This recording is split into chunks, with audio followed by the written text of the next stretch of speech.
Bom dia e bem-vindos a mais um Mercados em Ação do Jornal Económico. No programa de hoje vamos analisar a política monetária, tanto nos Estados Unidos como na zona euro, assim como a inflação, a antevisão da época de resultados e também como é que a recessão vai atingir a Europa. Também vamos analisar o preço do Brent e a sua evolução, assim como fazer a antevisão para 2023 dos mercados. O nosso convidado de hoje é Mário Martins, administrador da Active Trades Brasil. Mário, bem-vindo de volta ao programa. Muito obrigado por me terem de volta. Obrigado.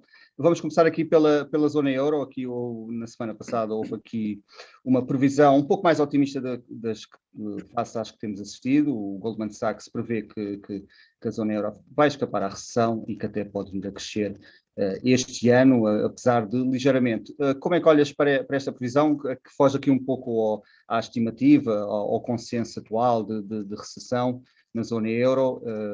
O Goldman Sachs está aqui num tom um pouco mais otimista. Como é que olhas para esta previsão?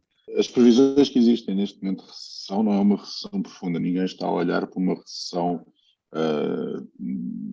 de nível da que aconteceu anteriormente, por exemplo, na crise financeira. Portanto, o que o Goldman Sachs está a dizer é possível que não exista uma recessão shallow, mais ou menos ligeira, mas que até haja um pequeno crescimento. Também os números que o Goldman Sachs está a prever não são assim números excepcionais, são números francamente inferiores ao que tem sido a média dos últimos anos e embora não seja uma recessão técnica, é praticamente uma pausa no crescimento da economia europeia. É verdade também que a economia europeia é tão grande que um crescimento de 0,1, 0,2, 0,3 acaba por ser muito dinheiro.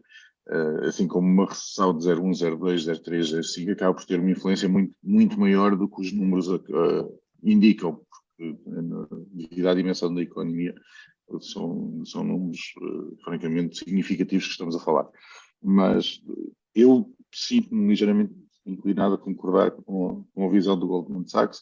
Eu acho que é possível que o medo que existe neste momento de uma recessão não venha a acontecer, até porque os mercados não estão a entrar em pânico. E se houvesse um consenso efetivo de que iria haver uma recessão, os mercados teriam a comportar-se de uma maneira substancialmente diferente daquela que se estão a comportar.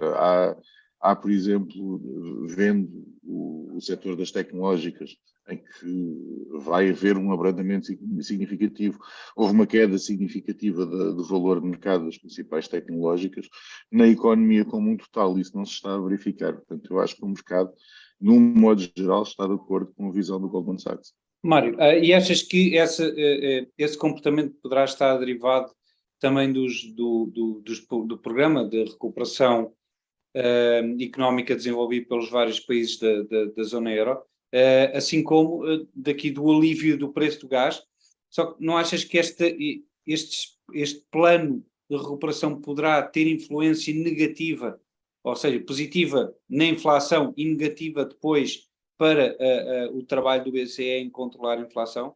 O BCE está a tentar vivamente retirar o excesso de liquidez que existe no mercado, a aumentar as taxas de juros de forma significativa durante as últimas reuniões e, portanto, há uma vontade muito grande do BCE de retirar a liquidez excessiva que existe no mercado.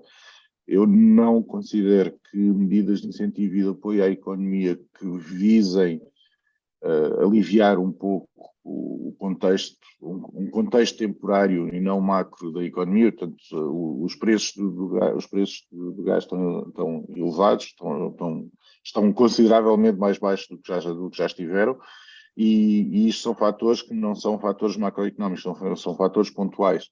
E haver auxílios económicos a fatores pontuais, eu acho que não invalida a visão macro do BCE. O BCE a longo prazo quer retirar a liquidez, mas o BCE a longo prazo não quer matar a economia também.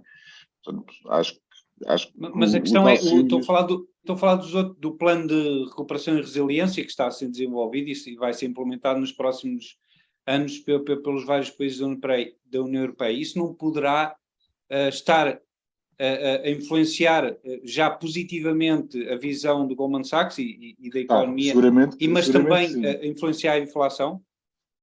A inflação é muito mais afetada pelo preço da comida e do gás do que propriamente pelos auxílios económicos. Portanto, os planos de auxílio à economia visam combater fatores externos à inflação. O BCE tenta retirar liquidez do mercado para conter a inflação. E as duas coisas não são mutuamente exclusivas. Ou seja, ver um crescimento económico vai ter sempre uma influência negativa na inflação. A inflação vai sempre aumentar se houver um crescimento económico.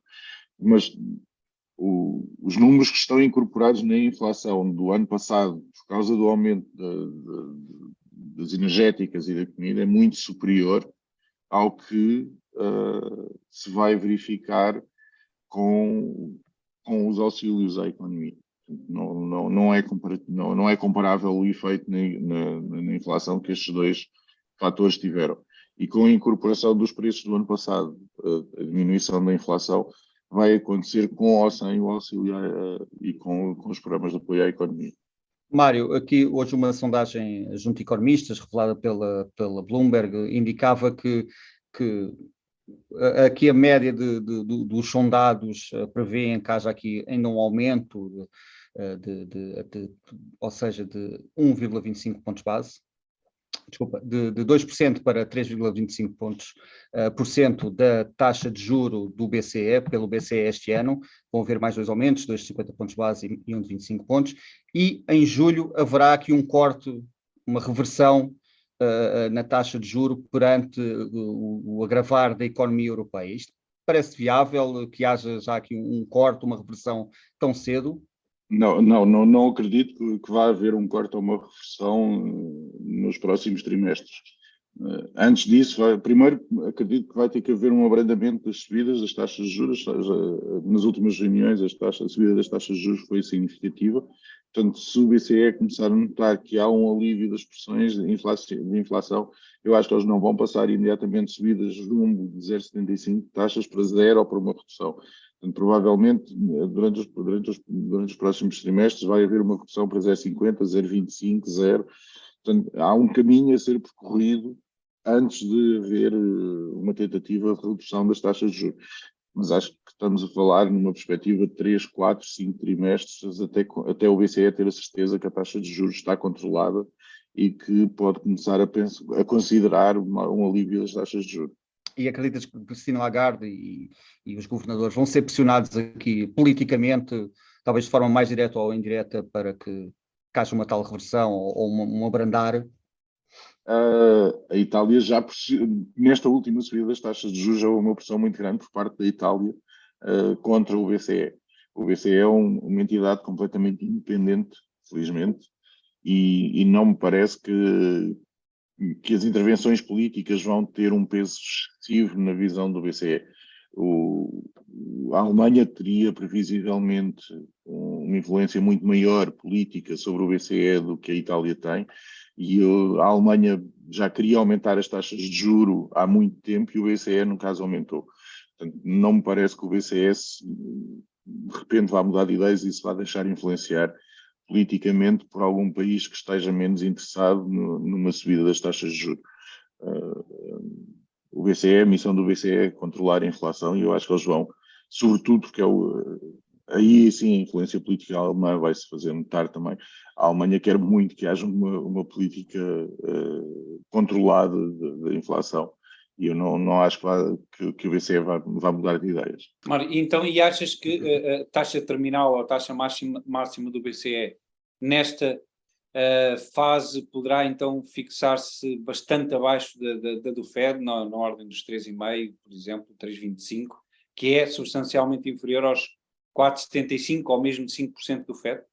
Eu acho que vai se manter a mesma diferença. Ou seja, antes disto começar a diferença das taxas de juros entre as duas estava numa banda de 0,75 a 1,25, dependendo do ponto de vista do rácio de utilização dos empréstimos do FED, e eu acho que essa diferença se vai manter, ou seja, o BCE vai subir menos do que o FED vai subir, até porque a economia dos Estados Unidos é substancialmente diferente da economia europeia. Obrigado. Vamos agora para um breve intervalo e regressamos já.